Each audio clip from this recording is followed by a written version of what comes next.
Government budget and economy ചാപ്റ്ററിലെ ഒരു 4 mark question ആണ്. റൈറ്റ് ഡൗൺ ഇനി 2 objectives of government budget. Government ബഡ്ജറ്റിന്റെ ഏതെങ്കിലും 2 ഒബ്ജക്റ്റീവ് എഴുതാൻ. പ്രധാനമായിട്ട് 3 ഒബ്ജക്റ്റീവ്സ് ആണുള്ളത്.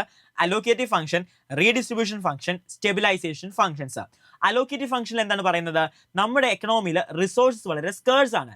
ഈ സ്കേഴ്സ് റിസോഴ്സസിനെ സോഷ്യൽ പ്രയോറിറ്റീസ് അനുസരിച്ച് എഫക്റ്റീവ് ആൻഡ് എഫിഷ്യന്റ് രീതിയിൽ അലോക്കേറ്റ് ചെയ്യാൻ ബഡ്ജറ്റ് ഹെൽപ്പ് ചെയ്യുന്നു. റീഡിസ്ട്രിബ്യൂഷൻ ഫംഗ്ഷൻസ്, നമ്മുടെ എക്കണോമിയിൽ ഇൻകം ഇൻഇക്വാലിറ്റീസ് ഉണ്ട്, ഇൻകത്തിന്റെ ഇൻഇക്വാലിറ്റീസ് ഉണ്ട്. ഇത് ഒഴിവാക്കിയിട്ട് അത് ടാക്സേഷൻ സിസ്റ്റത്തിലൂടെ ഈ ഇൻഇക്വാലിറ്റി ഒഴിവാക്കാനായിട്ട് ബഡ്ജറ്റ് ഹെൽപ്പ് ചെയ്യുന്നു. സ്റ്റെബിലൈസേഷൻ ഫംഗ്ഷൻ ആണ് എക്കണോമിയെ സ്റ്റേബിൾ ആക്കാൻ. എക്കണോമിയിൽ ഇൻഫ്ലേഷനോ ഡിഫ്ലേഷനോ റെസിഷനോ ഒന്നും ഉണ്ടാകാനായിട്ട് പാടില്ല. എക്കണോമിയെ സ്റ്റേബിൾ ഫോമിലേക്ക് എത്തിക്കാനായിട്ട് ബഡ്ജറ്റ് ഹെൽപ്പ് ചെയ്യുന്നു.